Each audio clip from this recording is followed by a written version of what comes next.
sur le bandeau de la recherche addiction et psychiatrie. C'est rare qu'on se retrouve ensemble.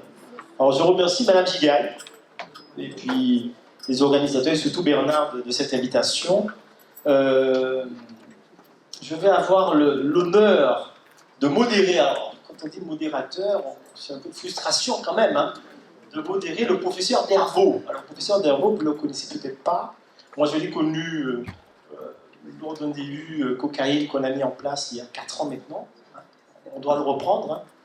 Et c'est le chef de service, chef de la filière addictologique à Étampes, si je ne me trompe pas. Il a écrit depuis 20 ans sur les comorbidités psychiatrie, addiction, sur l'alcool, le tabac, le cannabis, jeux pathologiques, si je ne me trompe pas. Et puis, conseil d'administration de CUNEA. Il va se présenter un peu plus, hein, mais sachez qu'on a une figure sur les comorbidités. Alors, je suis très intéressé moi-même, hein, parce que pour faire de l'addictologie depuis presque 30 ans maintenant, presque, pas totalement, la question de comorbidité, c'est une question essentielle. Je crois qu'on ne pourra pas faire d'addictologie sans parler de comorbidité. Je crois qu'on aura du mal à prendre en charge les patients de la psychiatrie sans parler d'addictologie. On peut ne pas le voir, et je reprends les propos de ton maître, mais qui pourrait être le mien aussi de toutes les manières, c'est qu'on peut ne pas voir sans qu'on ne veut pas voir. Mais ça existe. La comorbidité très souvent est là. Et je pense que sur la recherche, peut-être qu'on va pouvoir établir les ponts entre l'addictologie et la psychiatrie en Guadeloupe, parce qu'il y a des départements de psychiatrie et addictologie dans l'Hexagone. Alors, je ne vais pas reprendre l'ancien titre qu'il avait mis, un mariage forcé. Je pense qu'on s'est marié, je ne sais pas quand, parce que le titre avant c'était addiction et psychiatrie, un mariage forcé. Moi, je pense que le mariage y est, qu'on le veuille ou non. Maintenant, il faut qu'on fasse avec. On n'a pas le choix. Sinon, nos patients, ils vont continuer à être de plus en plus décompensés. Ils vont être moins adhérés aux soins, plus de crises, plus de suicides, plus d'hospitalisation, plus de problématiques sociales, etc. Je pourrais continuer comme ça, mais je vais lui laisser la possibilité de nous parler des prises en charge intégrées, qui est une bonne stratégie à côté de la prise en charge qui pourrait être parallèle ou séquentielle. Professeur Alain Dervaux. Merci. Merci beaucoup. Merci beaucoup, merci de votre accueil, qui est vraiment très chaleureux. Merci aux organisateurs de m'avoir invité, en particulier Madame Gigaï. Effectivement, je suis vraiment très content d'être ici, parce qu'en plus, on a quand même un certain nombre de choses peut-être à discuter. Et donc, moi, je suis donc professeur de psychiatrie et d'addictologie à l'université de Paris-Saclay, qui est une grosse université de l'Île-de-France, qui est classée 13e au classement de Shanghai, et qui regroupe énormément d'établissements, et notamment il y a beaucoup de mathématiciens, une grosse fac de médecine, mais aussi beaucoup de mathématiciens avec lesquels on va travailler aussi de plus en plus, et là, à l'ère de l'intelligence artificielle, ça pourra apporter quelque chose. Et donc voilà, et au titre de l'université Paris-Saclay, moi je vais rebondir donc ce qui a été dit juste avant avec le professeur de l'humour. Effectivement, pour la recherche, il faut trouver beaucoup d'argent, et là c'est une partie de notre travail. Une grosse partie du travail des universitaires en psychiatrie, c'est d'aller chercher des financements. Et les financements, ils ne tombent pas du ciel. Il faut aller les chercher. Aller les chercher, des financements, ça veut dire répondre à des appels d'offres. Répondre à des appels d'offres, c'est quelque chose qui est... Il ne faut pas faire tout seul, c'est possible. Il faut faire à plusieurs. Et puis, c'est un gros travail. En général, les appels d'offres, il y a des deadlines, qu'on appelle ça. Par exemple, si c'est le 3 avril, à 16h, eh bien, à 15h45, vous êtes encore là, vite. Et c'est toujours comme ça. Et donc, et ça ne marche pas à tous les coups. Ça marche pas à tous les coups, ça marche peut-être une fois sur 10. Il faut recommencer. Et donc, une bonne partie de notre travail, c'est chercher les financements. Et c'est beaucoup de temps, beaucoup d'énergie. Ensuite, je travaille à l'établissement Barthélemy-Durand, qui se trouve en région parisienne, à 50-60 km au sud de Paris, qui a cette particularité-là, un peu comme le PSM ici, de Guadeloupe. C'est un EPSM qui a universitarisé donc un certain nombre de services. Moi, j'étais le premier, un pédopsychiatre qui est arrivé, un universitaire PUPH au Sorbonneau en pédopsychiatrie. Il va y avoir une prochaine en psychiatrie périnatale qui va bientôt arriver en septembre prochain. Et donc, on a une antériorité. Donc, voilà, comment universitariser un EPSM, c'est pas si simple que ça. et là tout le monde participe, y compris les élus locaux. Il y a beaucoup de monde qui s'y met. Donc voilà, et puis donc on a créé aussi une unité de recherche. Donc ça c'était finalisé l'année dernière. Okay. Et donc ça, tout ça, ça se fait pas aussi en un jour. Ça a été dit. Donc c'est beaucoup d'énergie. Alors là, quelque chose qui est quand même assez déterminant quand on a un chef de projet. Là, ça aide beaucoup. On ne peut pas faire tout seul, c'est plus possible. On peut plus faire à l'ancienne. On bricole des recherches. C'est difficile. Non, il faut vraiment un travail d'équipe. Et l'équipe, il faut la recruter. Et donc on la recrute avec les financements de recherche. Donc c'est vraiment, c'est tout le monde ensemble. C'est partie des réseaux, c'est indispensable également. Alors ce que je n'ai pas marqué sur la diapo, c'est que je suis aussi rédacteur en chef du courrier des addictions. En entrant, le professeur de Boulogne m'a donné une idée d'un numéro spécial l'année prochaine, parce que là on a tout bouclé pour l'année 2025. Mais l'année prochaine, on pourra faire un numéro, Bernard, qui est évidemment aussi dans le comité de rédaction, je suis rédacteur en chef, on pourra faire un numéro spécial d'hommes. Ça va pas être c'est une idée comme ça, il ne faudra pas qu'on oublie. Donc voilà, donc on va passer. Voilà. Et donc, alors moi je travaille, donc en fait, ce que je veux dire, c'est en réalité, je travaille sur les commodités psychiatrie et addictologie depuis 40 ans. Ça fait très longtemps. Ça fait, d'un point de vue académique et d'un point de vue clinique, et parce que c'est tellement fréquent. J'ai commencé comme faisant fonction d'un temps dedans, et donc, on le sait, il y a des études épidémiologiques. Alors, malheureusement, j'ai envie de vous raconter tout ce que j'ai depuis 40 ans, ce ne sera pas possible. Donc, une frustration de plus pour moi. Mais c'est comme ça. Donc voilà, je ne vais pas rentrer dans le détail parce que c'est trop, mais ce qu'il faut savoir, c'est que les comorbidités psychiatriques sont extrêmement fréquentes chez les gens qui ont des addictions. C'est, en fait, en vrai, pour résumer la diapo, c'est les comorbidités psychiatriques, c'est plutôt la règle que l'exception. Et comme je le dis toujours, si on ne trouve pas, c'est qu'on ne cherche pas. Quand on cherche, on trouve tout, toujours. Alors, pour bien comprendre, bien dialoguer avec vous, est-ce que, donc, parmi vous, qui travaille plutôt dans le champ de la psychiatrie? Donc, oui, c'est pas la majorité. Qui travaille dans le champ de l'addictologie? Pas tant que ça, vous êtes que 5, 4 ou 5. Qui travaille dans d'autres champs?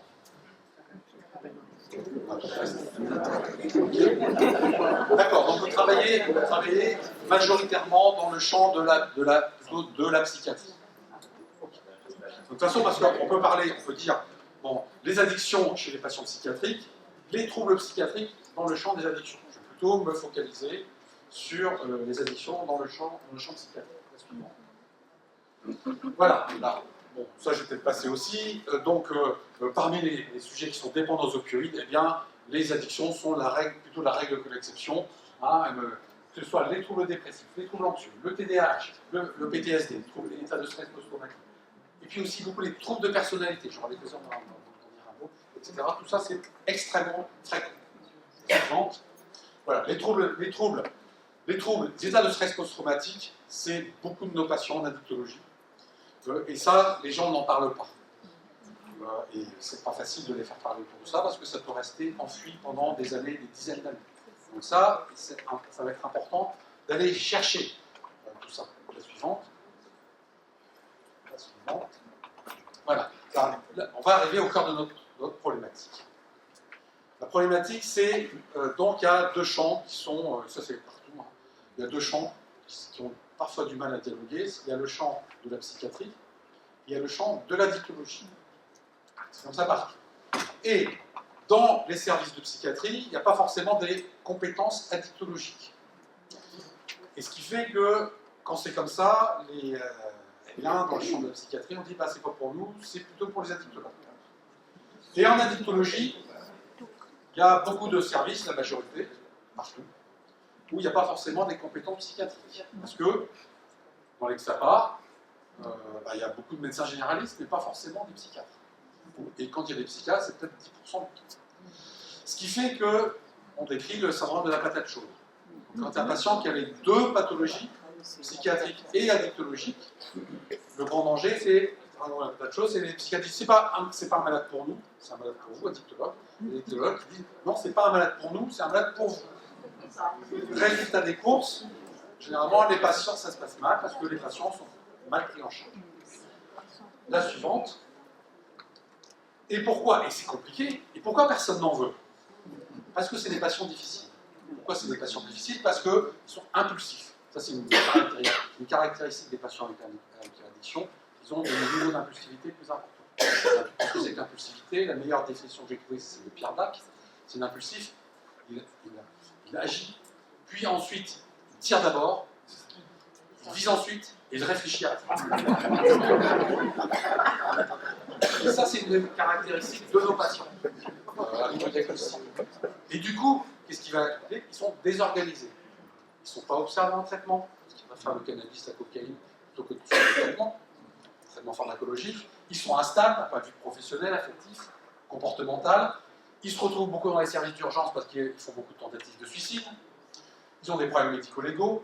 Et du coup, ils ont du mal à s'inscrire dans les schémas classiques de soins. C'est quoi les schémas classiques de soins? C'est d'une part les CMP, centres médico-psychologiques, ou les XAPA, les centres d'addictologie. Donc ils ont des difficultés à s'inscrire dans les schémas classiques. Ils se retrouvent beaucoup dans les urgences. Et du coup, c'est le phénomène de la porte tournante. Ils reviennent de façon chronique aux urgences. La suivante. Alors que ce qui marche le mieux, d'après plein d'études, eh bien, c'est ce qu'on appelle la prise en charge intégrée. C'est pour ça que j'ai changé un peu le titre. Au début, c'était mariage forcé. Ok, c'est un peu pessimiste, parce qu'un mariage, non, le mariage, surtout en addicto, moi je suis addicto depuis longtemps, l'addicto, c'est il faut le consentement. On ne peut pas faire sans consentement. Donc ça ne peut pas être forcé. Donc c'est forcément avec consentement. Mais ça, c'est pas la science infuse, hein, ça ne vient pas comme ça. Ça veut dire qu'il faut faire un travail sur soi. Ça ne va pas de soi de comprendre les logiques. C'est pas évident pour un addictologue de comprendre la logique psychiatrique, c'est pas évident pour des psychiatres, ou des gens qui travaillent en psychiatrie, de comprendre la logique addictologique parce que c'est pas si évident que ça. Voilà. Mais quand on travaille comme ça, c'est-à-dire en réseau, à moins que dans les XAPA il y ait des psychiatres, ça arrive, c'est rare. À moins qu'en psychiatrie, il y ait des gens qui aient des compétences addictologiques, c'est rare, mais quand ça arrive, tant mieux. Mais la plupart du temps, il faut travailler en réseau. La suivante. Voilà. Alors d'où ça vient, ça, le traitement intégré? C'est un collègue américain qui s'appelle Weiss, qui travaillait à Harvard University. C'est lui qui a, il y a à peu près une trentaine d'années, qui a inventé ce concept de traitement dit intégré. Donc intégré de quoi? Intégré, donc des traitements simultanément addictologiques et psychiatriques. J'aurai l'occasion d'y revenir. Voilà. Alors quand on parle addiction et troubles psychiatriques, la question qui se pose tout de suite, c'est celle-là. Quelle est la poule et quel est l'œuf? Suivante. Alors, et le problème c'est que généralement on n'arrive pas à trouver qui a commencé parce que les souvenirs plus, parce que compliqué. Alors, moi je plaide en faveur d'une autre hypothèse qui est l'hypothèse développementale. C'est quoi l'hypothèse développementale? C'est développé par un certain nombre d'auteurs internationaux qui sont listés en haut à gauche de la diapo, qui sont des auteurs internationaux très connus dans le champ addictologique. Eh bien, c'est quoi ce modèle? C'est un modèle développemental, comme ça, donc des addictions, qui est initié de la psychiatrie sur le modèle développemental de la schizophrénie, des troubles bipolaires, qui lui-même a été inventé, c'est Patrick McGorry en Australie, qui l'a inventé à partir d'un modèle de cancérologie. L'idée de la cancérologie, c'est repérer et traiter une lésion au stade 1, c'est-à-dire au stade local. Eh bien, l'évolution est très bonne. En revanche, si on attend le stade 2, stade local, donc il commence à avoir des métastases, là, on peut dépister, mais l'évolution est quand même moins bonne, mais reste quand même relativement positive. Stade 3, généralisation, là, c'est plus compliqué, donc il faut repérer et puis traiter, mais il y a encore, pour un certain nombre de sujets, une relativement bonne évolution. Le stade 4, c'est le stade de métastase pulmonaire, cérébrale, hépatique, etc. Et là, c'est compliqué parce que l'évolution est très défavorable. Donc, quel est l'intérêt de ce modèle? C'est de dire, en gros, mais ce qu'on sait depuis très longtemps, c'est que plus on repère tôt, meilleure est l'évolution. C'est vrai pour toutes les maladies, ça. Mais en addicto, c'est pas encore rentré, parce qu'en addicto, même quand on est un addicto chevronné, quand on parle, avec les anciens termes alcoolique, toxicomane, on pense immédiatement à l'alcoolique qui hurle dans la rue, voilà, complètement bourré, ou au toxicomane qui a la seringue dans le bras, donc il y a des mots, on pense toujours à ça, et ça c'est le dernier stade, ici. L'idée du neurodéveloppement, c'est d'aller dépister le plus tôt possible, parce que plus on dépiste tôt, plus l'évolution est favorable, parce que les sujets, au stade précoce, peuvent réagir. Ils sont beaucoup plus sensibles aux aspects psychothérapiques, qui sont les traitements de base, et à ce moment-là, ils peuvent changer de comportement beaucoup plus facilement, parce que quelque chose qu'il faut comprendre dans l'éthologie, c'est que c'est pas comme le modèle médical classique. Le modèle médical classique, c'est il y a une maladie, on met un traitement, on surveille l'évolution, il y a une rémission, il n'y a pas de rémission. Dans notre modèle en éthologie, là, ce qui est fondamentalement différent, c'est que c'est le sujet, le patient qui change. C'est lui ou elle qui va changer, et personne d'autre. Donc, les thérapeutiques qui sont adaptées en éthologie sont destinées à aider quelqu'un, une femme ou un homme, à changer de comportement. Ça ne va pas de soi. Ça, c'est fondamental en éthologie. Et encore une fois, plus on intervient tôt, plus c'est favorable. Alors, premier... Là, facteur favorisant, ça c'est le modèle développemental. Facteur favorisant, on connaît un certain nombre de facteurs favorisants qui sont des facteurs à la fois génétiques. Ça, on le voit parce que la moitié des sujets qu'on voit en addictologie ont des antécédents familiaux d'addiction, l'alcool généralement, pas seulement. Et puis des facteurs environnementaux. Ces facteurs environnementaux rentrent en interaction avec les facteurs génétiques. Ces facteurs environnementaux, les principaux, il y en a plein, je ne vais pas rentrer dans le détail, les principaux, c'est la précocité de la consommation. Plus on consomme tôt, plus le risque de dépendance augmente. Ça, c'est vrai pour toutes les substances. Vous avez le tabac, l'alcool, la cocaïne, toutes les substances, c'est comme ça. Deuxième facteur le plus important, c'est les traumatismes précoces. Traumatismes précoces, on le sait, les études épidémiologiques qui ont été faites dans le monde montrent que c'est encore plus fréquent qu'on ne le pense. Si on considère notamment tous les types de maltraitance, j'ai l'occasion d'en revenir. Donc sur ces facteurs favorisants, un certain nombre de gens à l'adolescence, parce qu'à l'adolescence, le cerveau est conformé de telle façon à ce que la maturation du cerveau se fait d'abord en sous-cortical plutôt qu'en cortical, c'est-à-dire au niveau des centres du plaisir. Avant, les centres, les fonctions exécutives dans le lobe frontal, qui sont le cerveau du raisonnement. Et donc, cette période-là, physiologique, normale à l'adolescence, va favoriser l'initiation aux substances, la consommation de substances. Donc, parmi ces gens qui sont prédisposés, un certain nombre d'entre eux vont consommer régulièrement, pas tous. La grande majorité des gens, à ce stade, à l'adolescence, fait l'expérience des substances et s'arrête. Parce que si on boit un petit peu trop, on s'aperçoit qu'on n'est pas efficace l'après-midi en consultation, puis on dans la gueule de bois. Donc la majorité des gens s'arrêtent.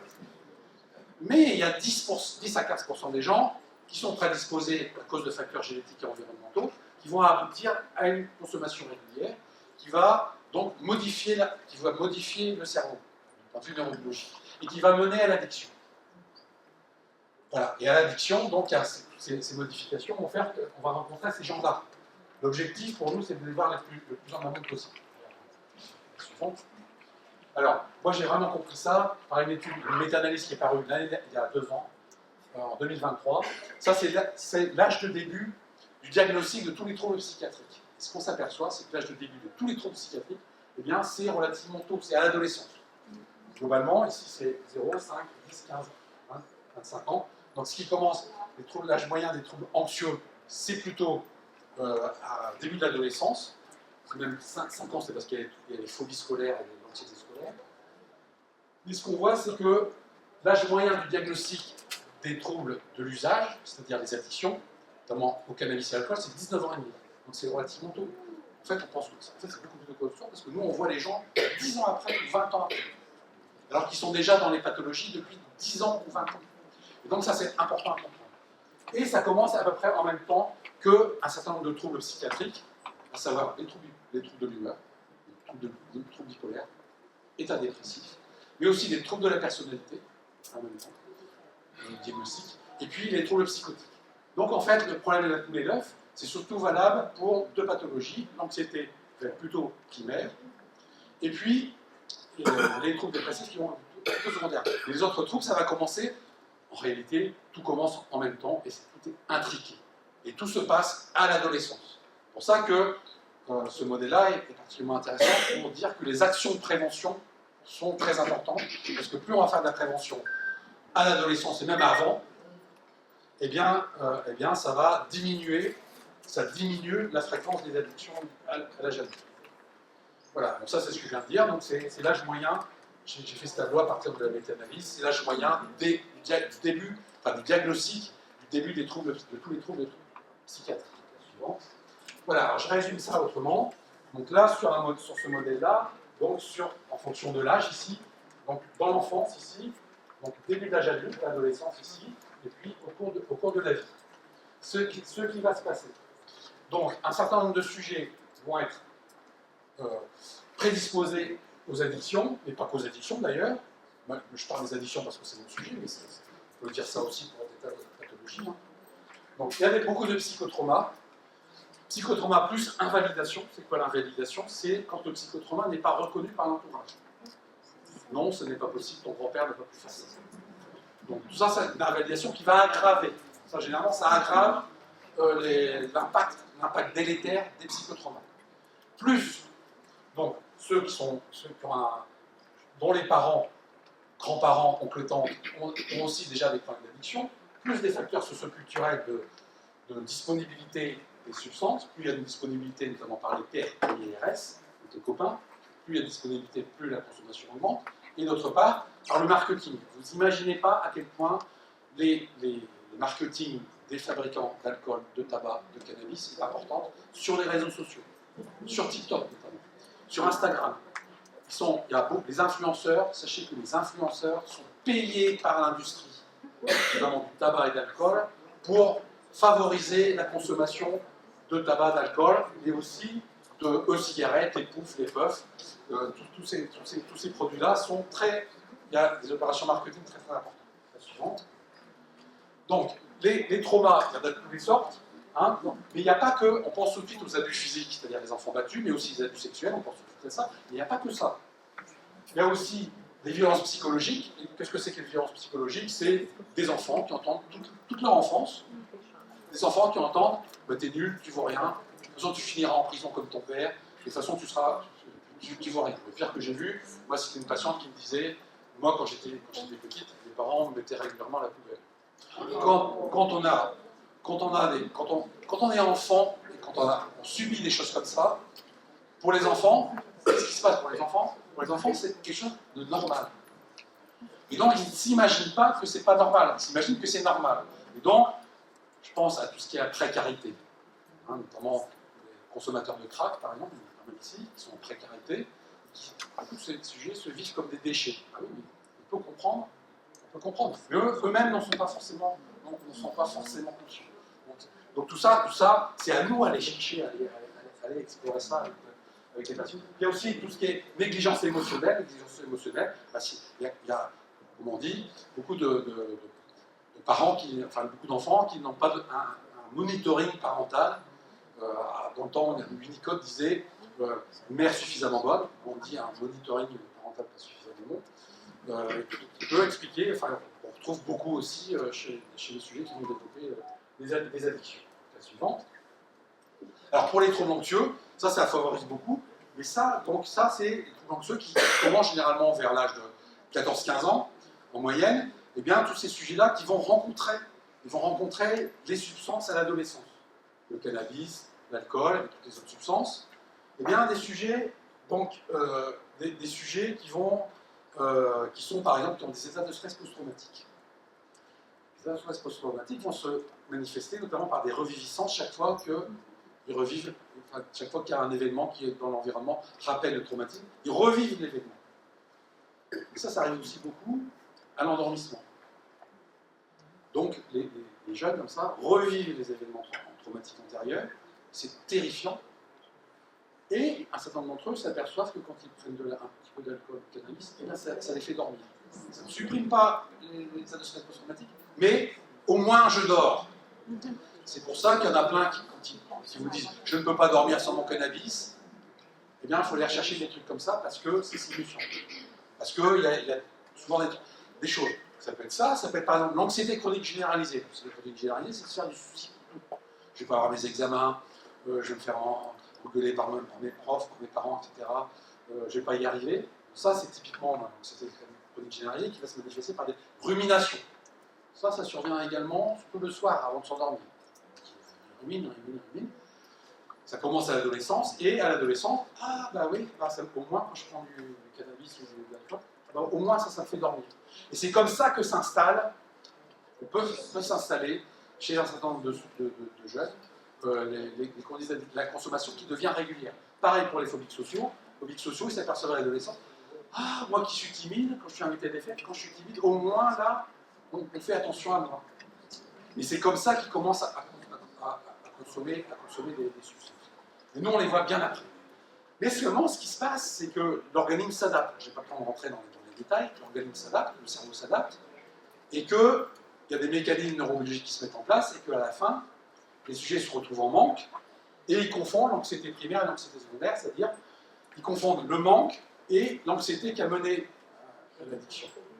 Cette anxiété du manque, elle se vient à distance de la consommation, généralement au réveil. À ce moment-là, je me réveille, quand je consomme régulièrement depuis plusieurs années, ça ne va pas, je ne suis pas bien, et à ce moment-là, je pense que ça va aller mieux avec un bon joint, avec un verre d'alcool, du calva, du rhum dans le café. C'est comme ça que ça s'installe. C'est comme ça que tout ça s'installe. La suivante. Voilà. C'est pour ça qu'il y a un neurobiologiste très connu qui s'appelle George Cook qui a dit ce serait pas mal, c'est pas encore, il l'a proposé, c'est pas encore diffusé, moi je vais promouvoir tout ça.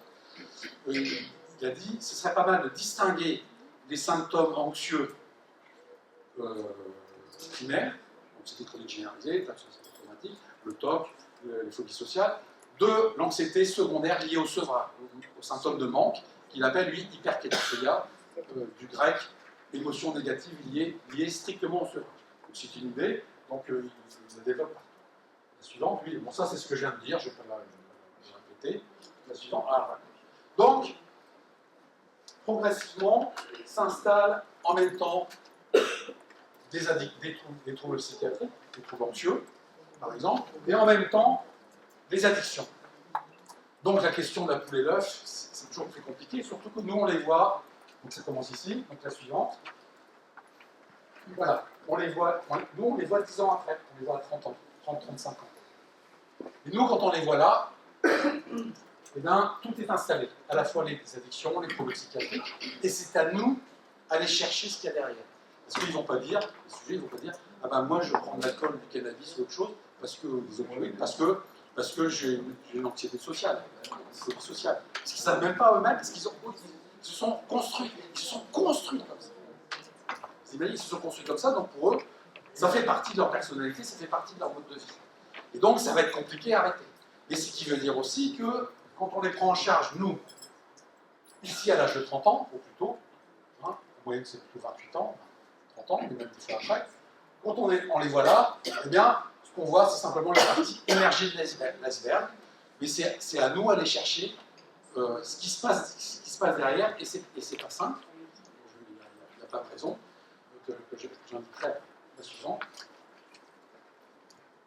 Voilà. Et en plus, bon, à l'adolescence se construisent aussi les troubles de la personnalité. Alors là aussi, c'est quasiment les 2/3 de nos patients en addictologie, et ça influe beaucoup, même chez les patients qui ont des troubles psychiatriques. Donc, quand on les voit ici, ils ont à la fois des troubles psychiatriques, des troubles addictologiques et des troubles de la personnalité. Et tout ça, il faut prendre en compte tout ça. Et c'est pas forcément évident quand on n'a pas la formation psychiatrique sur les addictologues, ou si quand on est psychiatre, on n'a pas la formation addictologique, parce que c'est pas forcément évident de faire la part des choses entre anxiété primaire, par exemple, et anxiété secondaire liée au manque. Et il y a tellement de choses qu'on ne sait pas par où commencer. Mais l'idée, c'est que quand on prend l'idée de la prise en charge intégrale, c'est qu'on prend en charge l'intégralité des patients. Alors, il y a des techniques pour aider. J'ai dit, il faut les chercher. Nous, ce qu'on utilise beaucoup en addictologie, c'est les grilles décisionnelles. Les décisionnelles, c'est on demande au sujet, vous mettez d'un côté de la page les avantages de la consommation, du cannabis par exemple, et puis de l'autre côté, les inconvénients. Et ça, c'est un outil extrêmement performant pour travailler en addictologie. Parce que les gens mettent leurs problématiques, et pas celles du voisin. Et donc, celle-là, par exemple, dans cette grille, le sujet dit « je consomme du cannabis parce que c'est euphorisant », bien-être, oublier les soucis. Bon, ça, c'est du grand classique. On va travailler là-dessus, en termes de psychothérapie. Et lui, il dit aussi, j'ai souligné en rouge, être moins timide, faciliter la rencontre, se désigner, faire comme les autres. Donc, un sujet comme ça, immédiatement, je fais le diagnostic de phobie sociale. Mais si je ne prends pas en compte ça, parce que le traitement de la phobie sociale, il y a un traitement pharmacologique, les IRS, l'inhibiteur de récepteur à la sérotonine, plus la psychothérapie adaptée, l'affirmation de soi, des techniques comme ça, TCC ou autres. Eh bien, si on ne prend pas en charge la phobie sociale pour ce sujet qui est consommateur de cannabis, eh bien, il va rechuter très rapidement, parce que comment va-t-il, ce sujet d'une trentaine d'années, comment va-t-il gérer ses phobies sociales sans cannabis? Et ces phobies sociales sont très importantes. Ce qui veut dire qu'il faut faire le diagnostic, et ça veut dire qu'il faut, c'est important de prendre en charge l'intégralité. D'où le terme de traitement intégral. Pour la dépression, comment ça se passe? Là, c'est l'humeur de base. Ici. C'est surtout vrai avec l'alcool, mais aussi avec d'autres substances. Les sujets, au début, consomment pour l'euphorie, parce qu'on est en pleine forme quand on prend de l'alcool. Mais quand on répète les consommations, ce qui va se passer, d'abord, il y a, même si on a des effets positifs, des biais cognitifs, le sujet ici, le sujet généralement pour la gueule de bois le lendemain, le biais cognitif, c'est que la plupart des sujets prédisposés, ils se souviennent surtout des effets positifs, ils ne se souviennent pas des effets négatifs. Dans l'approche thérapeutique des entretiens motivationnels, nous, on va travailler beaucoup sur les aspects négatifs. Ah oui, c'était super. Hier, il y avait un super match à la télé. Il y avait Paris Saint-Germain à Madrid, c'était super. On s'est bien écouté et tout. Et le lendemain matin, comment ça s'est passé? Ah, bah j'avais été comme ça. Ah oui. Ça, c'est bien lié aussi aux substances. L'approche motivationnelle va travailler ça. Ce qui va se passer également, c'est que nous, on voit l'intégralité du parcours des sujets. Bon. Quand les sujets répètent les consommations, les phénomènes neurobiologiques au niveau du cerveau font que le cerveau s'adapte. Et l'effet, c'est ce qu'on appelle la tolérance pharmacologique, j'ai pas le temps de détailler, fait que les sujets ne vont pas avoir les mêmes effets avec les mêmes doses. Donc, ils vont devoir augmenter les doses pour avoir les mêmes effets. C'est ça le principe principal. C'est comme ça que ça se passe. Mais qu'est-ce qui va se passer au fil des mois et des années? Si c'est des mois et des années, eh bien, quand ils arrivent ici, donc l'effet des substances est de moins en moins fort, jusqu'à un certain point ici, et que là, à partir d'ici, ils ont besoin de consommer pour avoir une humeur normale. Et ça, c'est un des pièges de l'addiction, c'est que quand ils sont en bas de la courbe, ici, pour eux, pour les sujets, pour être mieux, ben, la meilleure solution, c'est de consommer. Nous, de l'extérieur, les observateurs extérieurs, c'est le cas des familles et des soignants, nous, ce qu'on voit, c'est la pente descendante. Ce que voient les sujets quand ils sont ici, quand ils sont en manque, quand on dort, on ne consomme pas, le matin, vite, tout de suite, ça va aller mieux avec un petit joint, eh bien, eux, leur solution, c'est de remonter, mais ce faisant, globalement, ils vont de plus en plus mal. Et alors ça, c'est compliqué, ça fait partie de notre travail motivationnel, d'examiner ça avec eux, pour qu'ils comprennent. Certains le comprennent spontanément, le savent, d'autres ne comprennent pas cette pente descendante, et ça crée beaucoup de problèmes, et ça demande un certain temps, un peu précis, de travailler ça avec eux. La suivante. Voilà. Alors pour l'alcool, par exemple, la dépression, donc il n'y a pas que la tolérance pharmacologique, il y a aussi d'autres phénomènes qui rentrent en ligne de compte. Il y a les carences en vitamine B1. Ça, c'est très important. Bon, c'est sous-estimé. Il y a plein de gens qui arrivent aux urgences, j'ai beaucoup travaillé aux urgences, plein de gens qui arrivent aux urgences. Ils ont l'air mal, et ils n'arrivent plus à se lever. Les familles disent qu'ils sont déprimés, ils ne se lèvent plus. Ça, pour moi, c'est un syndrome de vieillir. À partir du moment où il y a un trouble de la vigilance, je ne sais pas trop où ils sont, ils ont du mal à bouger, ça s'appelle l'apraxie, et ils ne mangent plus, ils ont une dépression, et éventuellement ils ont un truc oculomoteur, ça c'est le stade ultime, que 10% des sujets les plus graves, qui s'appelle un syndrome d'ébriété. Ils s'améliorent spectaculairement quand on leur donne de la vitamine B. Alors, je ne sais pas si on a parlé de particularité locale, et il me semble avoir compris qu'une des particularités locales du rhum, c'est d'avoir plus de pathologies neurologiques que digestives. La bière, c'est plutôt des pathologies hépatiques, alors que le rhum particulièrement, on va en discuter, eh bien, il y a beaucoup de problèmes comme ça. Donc ça rentre en ligne de compte. Deuxième chose, les anomalies du microbiote. Il y a beaucoup de travaux autour de ça. Le microbiote, c'est-à-dire que les patients qui boivent excessivement de l'alcool, eh bien, il y a des anomalies du microbiote, c'est-à-dire de la flore intestinale et de la perméabilité intestinale, et ça, c'est démontré que les anomalies du microbiote vont impacter, va donner des inflammations au niveau cérébral qui vont provoquer des dépressions. C'est notre ami Philippe de Timarie à Bruxelles qui l'a démontré de façon répétée. Donc ça, c'est une des explications. Troisième explication, c'est les anomalies de l'architecture du sommeil.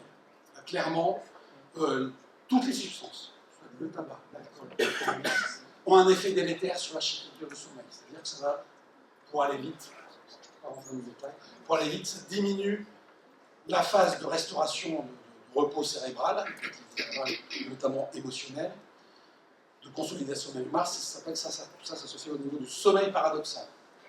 Donc toutes ces substances entraînent une diminution du sommeil paradoxal. Et donc, la conséquence, c'est une moins bonne mémorisation. Toutes les substances, y compris le sabbat, donnent des troubles de la mémorisation. Et deuxièmement, ils n'arrivent pas à métaboliser toutes les émotions de la journée. Donc ça aura des effets délétères en termes de dépression. Voilà. Et puis également des carences en solaire. Donc tout ça concourt à l'augmentation des dépressions chez les patients qui ont des problèmes de substances, et notamment l'alcool. On connaît ce qui a été le plus étudié, c'est l'alcool. Alors, ceux qui ne comprennent pas, les patients, je vous invite à aller voir sur YouTube. Il y a beaucoup qui connaissent, mais tout le monde ne le connaît pas. Donc vous tapez Oiseau Addiction et vous l'avez tout de suite. C'est un documentaire de dessin animé, c'est 5 minutes. Ce dessin animé, c'est un dessin animé de prévention allemand et qui décrit très bien ça. Parce qu'au départ, l'oiseau il est content et ça décrit très bien ce que je viens de vous dire, mais destiné aux patients. La suivante. Voilà. Alors, pour aller mieux, il faut diminuer considérablement les consommations pour que l'humeur redevienne normale. Ça, c'est les dépressions secondaires, dépressions secondaires. Je n'ai pas le temps de détailler. La suivante. Voilà. En ce qui concerne les troubles bipolaires, les troubles bipolaires, c'est comment générer beaucoup par des troubles dépressifs. Puis, le diagnostic est un peu tardif parce que les épisodes maniaques, ils n'arrivent pas forcément tout de suite. Il faut les dépister, c'est pas forcément évident. Eh bien, au début, nous, les patients, ils commencent relativement tôt. Et ces patients bipolaires se caractérisent beaucoup par une dysrégulation émotionnelle. C'est-à-dire une espèce d'hyperactivité émotionnelle, parce que quelque chose, quand ils sont dans une atmosphère gay, ils sont encore plus gays, quand ils sont dans une atmosphère triste, eh bien, ils sont encore plus tristes. Ça, c'est la dysrégulation émotionnelle. Eh bien, ça, pour améliorer ça, spontanément, eh bien, l'alcool, ça peut aider. Voilà. Mais, et puis en plus, ça a un aspect un peu désinhibiteur. Alors, ce que les gens sont en état maniaque ou hypomaniaque, eh bien, c'est encore mieux avec de l'alcool ou de la cocaïne. Et là, c'est comme ça qu'ils rentrent. Et quand on les voit aux urgences, on voit des gens qui sont hyper logoréiques. Donc on se dit, c'est une ivresse aiguë. Effectivement, l'alcoolémie est élevée. Mais il n'y a pas que ça. Au départ, c'est parce qu'ils étaient déjà un peu hypomanes au départ. Donc, ça veut dire que là aussi, même aux urgences, il faut faire une double compétence. C'est pas forcément évident. Le problème de toutes les substances, c'est que ça va aggraver l'évolution des troubles bipolaires. Ça, c'est clair, c'est net. Toutes les études vont sur ça. Ça augmente la fréquence des récidives thymiques, c'est-à-dire ils ont de plus en plus d'épisodes dépressifs, maniaques, etc. Et ça augmente l'intensité jusqu'à arriver à ce qu'on appelle les états mixtes. Les états mixtes, c'est les sujets sont à la fois hyper énervés, speed, comme ils disent, je suis speed, et en même temps sur des thématiques dépressives. C'est-à-dire, je suis speed et j'ai envie de mourir. La suivante. Et les troubles psychotiques, désolé, je n'ai pas le temps de le détailler, donc, qui se développent généralement au cours de l'adolescence, chez les gens on appelle ça des sujets à ultra haut risque, des sujets qui sont des dépressions, puis ça ne répond pas bien au traitement, ils s'isolent de plus en plus, ils ont des phobies sociales, mais vraiment très, très, très fortes. Et généralement, c'est à ce stade-là qu'ils commencent la consommation de substances, qui leur permet d'avoir une meilleure adaptation vis-à-vis des autres. Malheureusement, ça fait plutôt, comme toujours en addictologie, ça améliore à court terme, mais ça détériore à long terme. C'est typiquement addictologique, ça. Ce qui fait que ça va aggraver l'évolution de la schizophrénie. Le premier épisode, là. Après, ça va mieux, ils sont traités. Et comme souvent, ils arrêtent leur traitement. Ils préfèrent le cannabis ou le cocaïne. Et du coup, ils rechutent, etc. Jusqu'à la stabilisation suivante. Voilà. Alors, dans la prise en charge des patients qui ont un double diagnostic, à la fois addictologique et psychiatrique, qu'est-ce qui va être important de prendre en compte? J'ai dit déjà l'impulsivité. L'impulsivité, c'est-à-dire qu'ils agissent avant de réfléchir. Donc là, ça c'est à travailler avec les patients, réfléchir aux conséquences de ce qu'on fait. La suivante, il y a aussi l'alexithymie. L'alexithymie, c'est très important chez les patients. Ils se sont construits à l'adolescence avec le produit, ce qui a le gros avantage pour eux, qui est un inconvénient pour nous. Le gros avantage pour eux, c'est leur évite de penser. Et du coup, ces sujets ont du mal à exprimer leurs émotions. Et ça, c'est très important à prendre en compte. Et ces sujets-là, par exemple, pour les reconnaître, moi, je les reconnais au vocabulaire qu'ils utilisent. Ils ont un vocabulaire généralement de sensations fortes. Je vais me défoncer, je vais me déchirer, je vais me bourrer la gueule. Ça, c'est un vocabulaire de sensations fortes. Ce n'est pas un vocabulaire émotionnel. Et ça, c'est important à comprendre dans notre dynamique avec les sujets, parce que quand on leur discute avec eux, on leur dit que vous êtes anxieux, vous êtes déprimé, ils ne comprennent pas ce qu'on leur dit. Ils vont vous répondre n'importe quoi parce qu'ils ne comprennent même pas. C'est pas qu'ils ne ressentent pas les émotions. Ils ressentent les émotions, mais ils ont du mal à les exprimer. Et donc, ce qui veut dire que dans la prise en charge, il y a beaucoup de temps passé avec ces sujets de restaurer, qu'ils apprennent à exprimer leurs émotions. Ça, c'est pas du jour au lendemain. C'est pour ça que la prise en charge des patients en addiction, c'est long, parce qu'il faut aussi apprendre à exprimer ses émotions. Alors, il y a plein de techniques. Les techniques, tout ce qui est médiation animale, médiation artistique, travail sur le corps, tout ça, ce qu'on fait en hôpital de jour, tout ça, c'est très utile pour apprendre au sujet à restaurer, apprendre à exprimer leurs émotions. Quand ils arrivent à exprimer leurs émotions, mais ça demande plusieurs mois, plusieurs années, eh bien, ça va beaucoup mieux. Ils ont moins recours aux substances pour gérer leurs émotions, pour gérer leurs relations avec les autres, pour avoir une meilleure relation au monde. Ils n'ont plus besoin de recourir à la suivante. Voilà. Mais l'alexithymie, ça exprime pourquoi ces sujets-là, il ne faut pas vous dire je suis déprimé. Ils vont vous dire moi, j'ai envie de me foutre en l'air. Ça, il faut bien comprendre. Et ça, quand ils disent ça, ça veut dire c'est de la dépression. Ça. Et donc, il faut prendre en charge la dépression et l'addiction. La suivante. Voilà. Et puis, il y a les troubles de la personnalité. Quand même, dans les addictions, il y a quand même les 2 tiers qui ont les troubles de la personnalité. Donc ça, on ne peut pas en tenir compte. Donc, la suivante. Alors, il y a les troubles de personnalité antisociale, qu'on appelle aussi, tradition européenne, psychopathique, ou dans la CIM-10, dont on sert pour coder les patients avec des troubles de personnalité dissociables. Ça revient au même. Et donc, là, ils sont très impulsifs, ces sujets-là. Donc, intolérants, frustration, mais il y en a beaucoup parmi nos patients. Voilà, la suivante. Et puis, les patients borderline. Maintenant, les patients borderline en addictologie, c'est quand même 30% de nos patients. Au bas mot, 30%. Donc, 30% des dépendants de drogue, 16% des dépendants d'alcool, mais ça, c'est dans la population générale. Dans les services cliniques, c'est encore plus que ça. Alors, ces sujets-là, la suivante. Voilà, on les voit dans les situations de crise, avec des alcoolisations, des prises de produits, des opioïdes, toutes sortes de produits.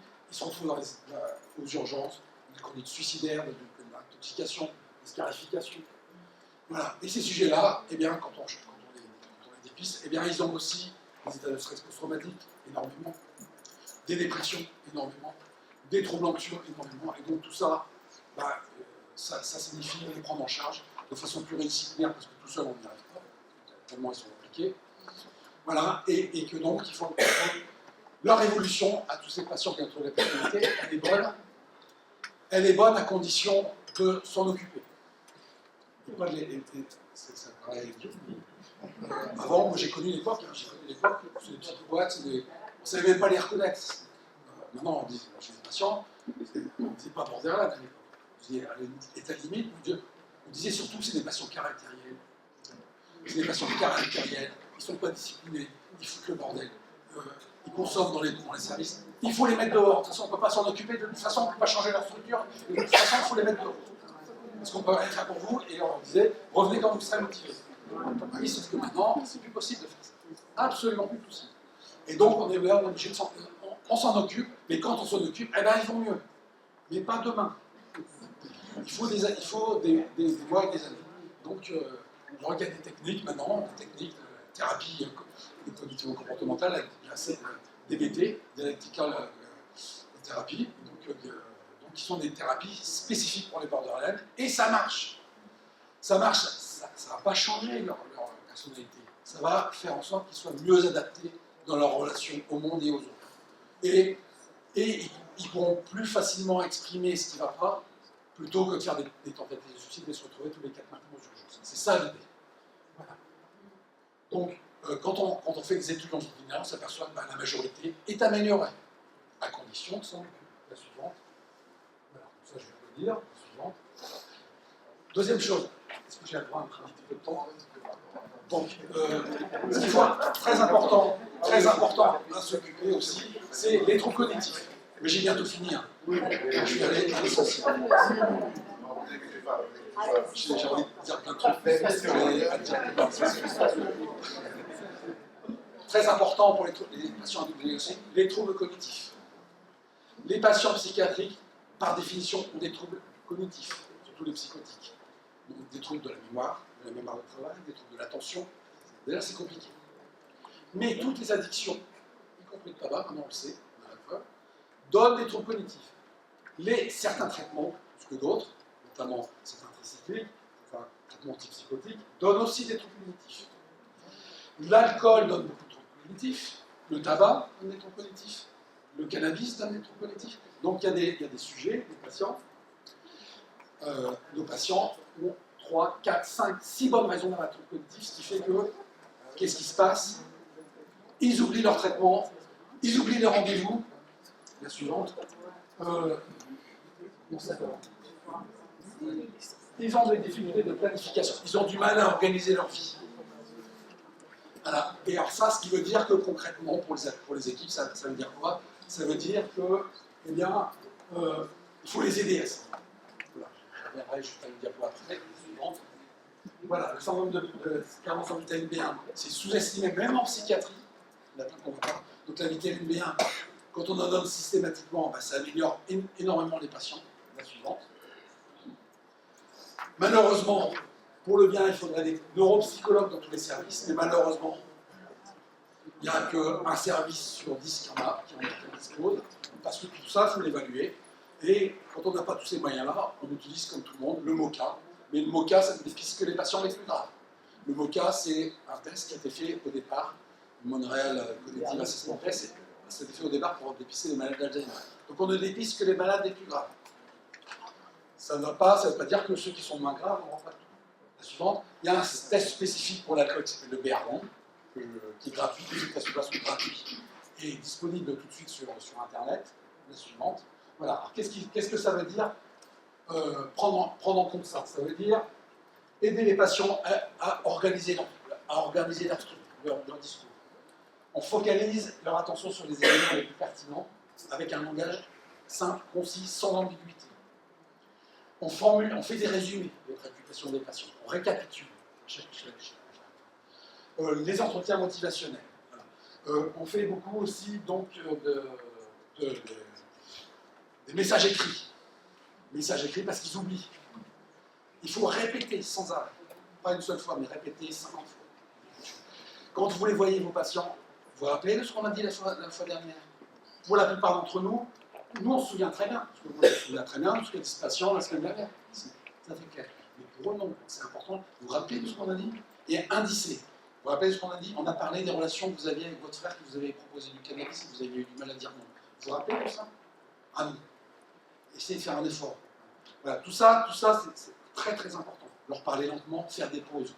Quand vous voyez que le patient paraît un peu perdu, à ce moment-là, on s'arrête. On va faire une pause. On fait une pause et on reprend un peu après. Ils ont besoin de ça. Parce qu'ils ont du mal à filtrer les informations. Les pères aidants, là, sont très utiles pour ça. Les pères aidants qui disent quand c'est comme ça, je ne sais plus, j'arrive plus à comprendre ce qui se passe. Et à ce moment-là, il faut m'extraire, me mettre dans une pièce à côté, dire ça va se calmer, ça va aller mieux. Et effectivement, et on peut reprendre après. Donc il faut bien comprendre que les patients ne vont pas au même rythme cognitif que nous. Ils vont beaucoup plus lentement. Et donc il faut se mettre à leur niveau. Ce n'est pas à eux à se mettre à notre niveau, c'est à nous mettre à leur niveau. Ah, ça prend du temps. Bah oui, ça prend du temps. Donc ça, il faut le faire. Donc je dis aux décideurs, eh bien oui, ça prend du temps. Ben, c'est un handicap. Il y a un handicap cognitif, il y a un handicap émotionnel. Ils ne savent pas reconnaître leurs émotions. Et bien ça, c'est un handicap. Et bien il faut leur apprendre. Et donc, il y a toutes sortes de techniques. Tout ce qu'on fait dans les hôpitaux de jour, ça sert à ça. Ça sert à ce qu'ils aient exprimé leurs émotions. Alors j'ai presque fini. C'est ce que je viens de dire. Voilà, puis les troubles somatiques, ben, c'est de ça qu'ils meurent. Hein, donc le tabac notamment, ils meurent du tabac, en grande partie. L'intérêt de l'étude Tabapsy, dont vous avez fait mention, donc, dans lequel je suis coordonnateur scientifique, et donc j'ai eu l'occasion de former donc, des soignants de l'EPSM de Guadeloupe, et donc ça c'est l'illustration de ce que je veux dire, donc la suivante. Donc, la suivante, là, encore. Voilà. Tabapsy, ça va être implémenté à l'EPSM de la Guadeloupe, donc ça va être intéressant, c'est top. Donc voilà, donc c'est une intervention qui va être implémentée chez vous, donc de prise en charge du tabagisme chez les patients suivis en psychiatrie. Toute pathologie confondue, au CNP. Et donc ça se fera avec des techniques, une sorte de technique d'atelier. Donc ça sera proposé à vos patients. Donc je ne vais pas en parler, je ne sais pas la fois, parce que normalement ça va être présenté par les infirmiers qui sont venus pour une réunion de coordination il y a quelques mois en décembre à Paris. La suivante. Voilà. En conclusion, pour conclure ce que je viens de dire, je n'ai pas pu parler de tout, mais ce qui me paraît important, quand on prend en charge deux types de pathologies, pas de traitement d'un trouble sans traiter l'autre. Pas de traitement d'un trouble addictif sans traiter la pathologie psychiatrique, inversement. Donc, prendre en charge de façon intégrée, les entretiens motivationnels. Bon, ça je ne peux pas faire, c'est quand même plusieurs heures de formation. Ça, c'est très important. Tenir compte des troubles cognitifs, comme j'ai dit. Ils oublient ce qu'on leur dit, donc il faut souvent répéter. Tenir compte des troubles de la personnalité, des traits de personnalité, notamment l'impulsivité et l'alexithymie. Quelque chose qui est fait par tout le monde, par tous les soignants, les infirmières, mais même tout le monde. Ça, c'est aider à exprimer les émotions. Ça, c'est fondamental. Alors, l'observance est faible. J'ai pas eu trop de détailler, mais ils préfèrent le cannabis ou le cocaïne plutôt qu'au traitement antipsychotique. Donc là, il y a beaucoup de travail de psychoéducation. Et puis, tout ce qui est, là pareil, j'ai pas eu le temps d'en parler, mais tous les traitements à visée addictologique, tous, que ce soit pour l'alcool, les opioïdes, la nicotine, peuvent être utilisés sans difficulté chez les patients psychiatriques, y compris pour le tabac. Il n'y a aucune, ça il va dire ça après-midi, il n'y a aucune contre-indication donc, des traitements d'aide à l'arrêt du tabac chez les patients psychiatriques. Je vous remercie de votre attention.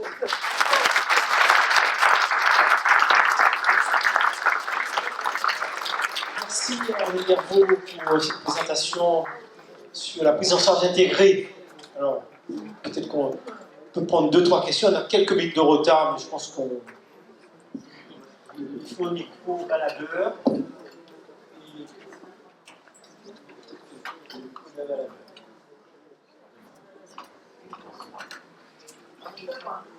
Ah, d'accord.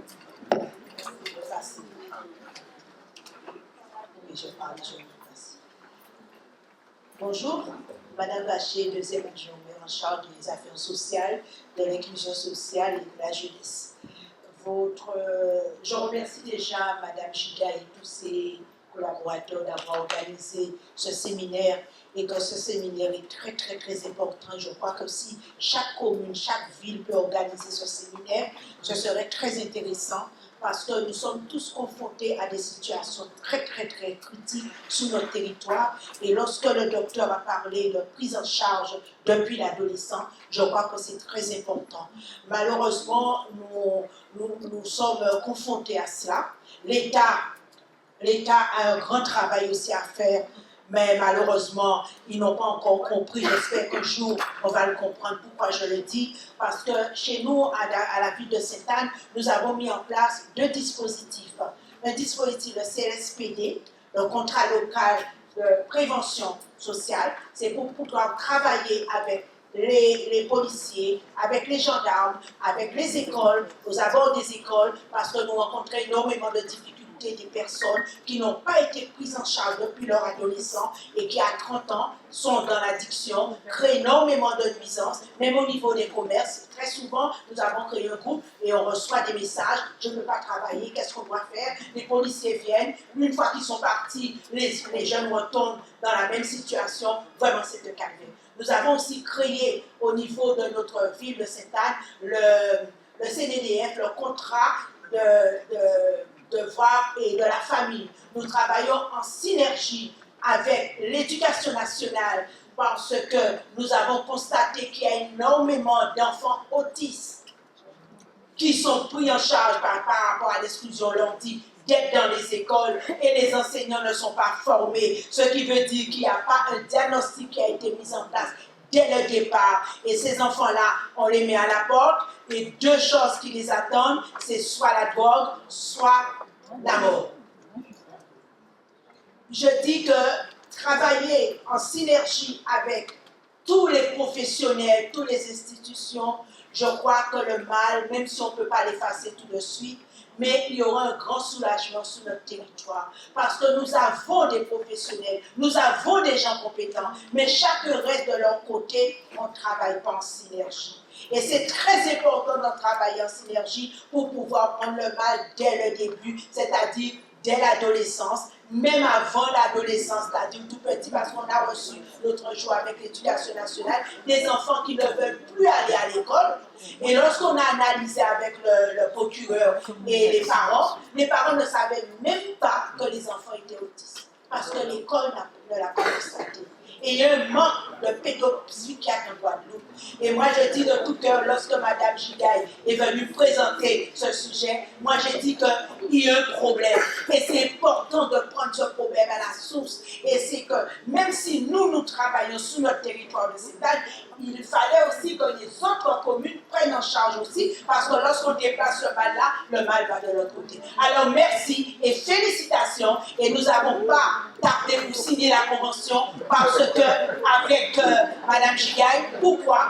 Parce que nous avons énormément de problèmes sur le territoire et il faut accompagner les gens. Il ne faut pas les laisser tomber. Ce sont des familles qui n'ont pas les moyens d'aller là où nous sommes. Nous sommes là pour les accompagner. Merci encore pour ce beau séjour.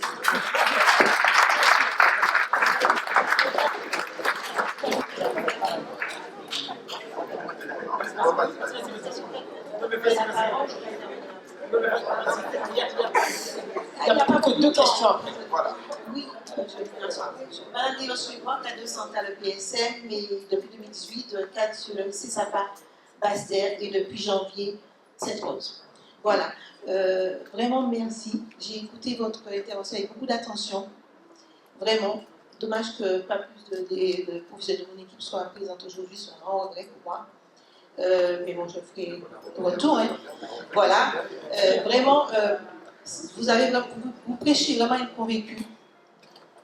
La prévention, le plus précocement possible. La prévention est extrêmement importante. Parce que c'est vraiment pour ne pas laisser voir arriver chez nous à 30 ans. Il est trop tard. Nous étions hier au lycée du Charmois, donc je vais être concrète.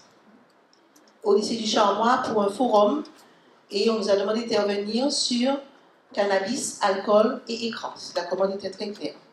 Il y a plusieurs d'autres partenaires, mais nous étions les seuls SAPA, nous sommes les seuls SAPA sur la Basse-Terre heureusement rattaché à l'EPSM, je dis heureusement, parce que moi je suis pure sur psychiatrie, d'accord, diplôme de 88 en psychiatrie, et les infirmiers qui sont, ce sont les infirmiers qui ont travaillé en psychiatrie.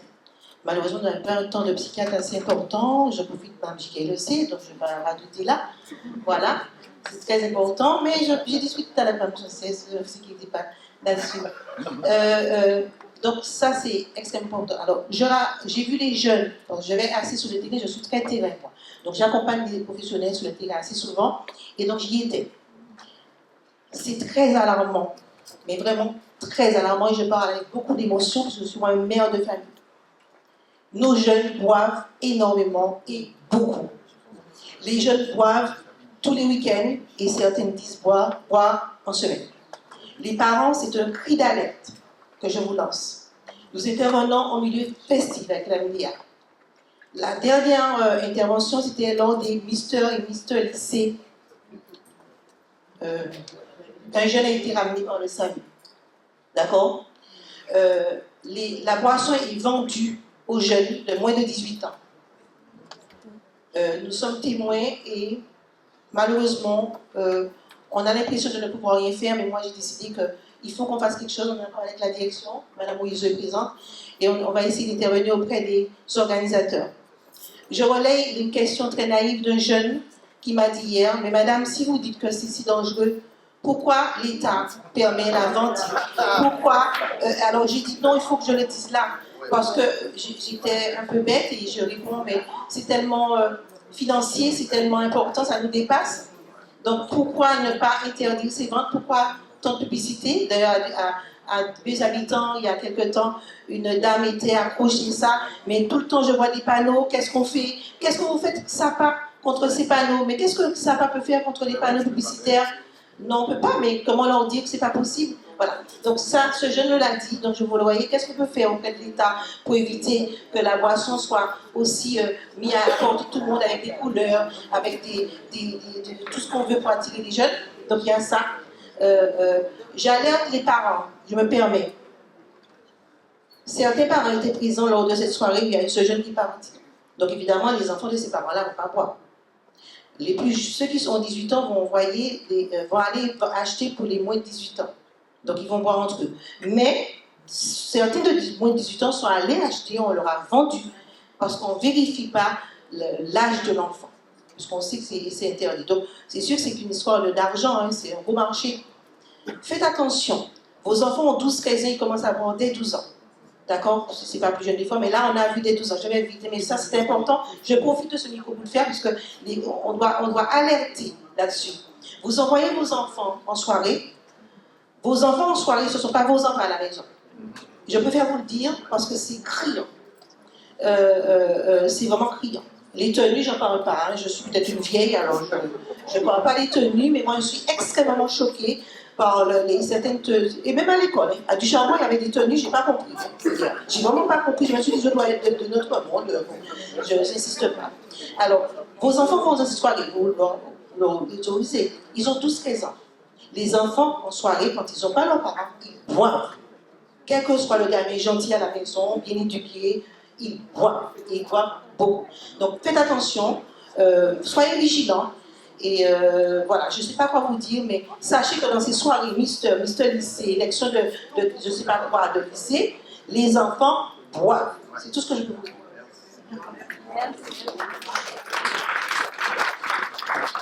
En fait, oui, effectivement, c'est un témoignage très émouvant, très bouleversant. Alors, mais vous soulignez deux choses. Vous soulignez d'abord le gap, enfin le décalage qu'il peut y avoir entre idéal et réalité, qui est très, très grand, et puis la place de l'État. Alors, l'État, c'est aussi nous. L'État, c'est tout le monde, c'est les citoyens. Et malheureusement, l'État, tel qu'on dit, souvent, c'est privilégier le court terme au détriment du long terme. Alors, nous travaillons au long cours. Quand on la prévention chez les jeunes, l'idée, c'est très très loin. Malheureusement, de plus en plus, le temps du politique n'est pas le temps d'État, c'est un temps court. C'est un gros problème. Et du coup, ça nous met, nous, citoyens, devant nos responsabilités de s'emparer aussi du long terme et du coup de tout ça. Alors notamment la prévention. L'État il fait quand même des choses. On va dire que l'État, Santé publique France. Vous avez parlé de la prévention, qu'est-ce qu'on peut faire? Santé publique France a publié il y a 2 ans, en 2022, 3 ans, tout un documentaire sur la prévention des addictions. Enfin, il n'y a pas que les addictions chez les jeunes, il y a tout ce qui c'est un gros document de plusieurs centaines de pages, qui est très informatif. Je vous invite à aller le voir. Donc c'est Santé publique France, prévention, et donc chez les jeunes notamment. Et donc il y a tout ce qui peut être fait. Donc notamment la prévention, enfin tout ce qui est améliorer les compétences psychosociales. Parce qu'il y a beaucoup de ça, tout ce qui peut être fait. Unplug, par exemple, il y a toutes sortes de programmes. Alors, ces programmes nécessitent d'être financés. Il faut trouver des financements, mais il y a des programmes. Il faut les mettre en œuvre. Et tous ces programmes-là sont détaillés dans ce document qui est en accès libre sur Internet, sur le site de Santé publique France. Je vous invite à y aller. Il y a beaucoup de choses là-dedans. Voilà. Juste quand même pour dire que si la question de l'interdiction de la vente d'alcool aux mineurs, c'est une vraie loi, ça n'interdit pas aux parents de donner chez eux de l'alcool à leurs enfants mineurs. Donc il y a quand même un paradoxe, il y a quand même une forme d'incohérence quand même, malgré tout. Donc il faut que nous interrogions, nous, chaque parent, s'il y a interdiction de vente, pourquoi on donne de l'alcool à la maison? Parce que l'initiation de l'alcool, si on parle que d'alcool, est quand même pour beaucoup dans les familles d'abord. D'accord? On peut s'interroger sur ça. Il faut envoyer chacun. Et donc, c'est bien de voir les jeunes, mais c'est bien aussi de rencontrer les parents. Voilà. Le mot de la fin. Merci au professeur Alain Dervaux pour cette intervention. Mais je pense qu'on y reviendra. Bon, il n'a pas dit, mais je pense que ça va passer par la formation quand même. Parce qu'il a dit tellement de choses là. J'ai vu que tout le monde était abasourdi. Parce qu'il fallait inventer. Il fallait multiplier par 3 le personnel, tous s'est formé. Madame Gilles, il y a un budget de formation énorme pour tout le monde. Voilà. Donc, on va changer nos pratiques, mais on va collaborer avec la dictologie, Secteur SAPA et CLP. Mais ça va demander un vrai travail ensemble, mais sur le long terme, on va gagner quand même quelque chose. Parce que les patients, là, encore une fois, vous les avez, nous on les a, et puis ils meurent de pathologies graves. Parfois c'est des jeunes. Hein. Donc quand même, je ne sais pas, il me semble une forme de satisfaction. Donc on refera venir Bernard, on souhaite une vraie formation du coup, pas pour un séminaire, pour une formation.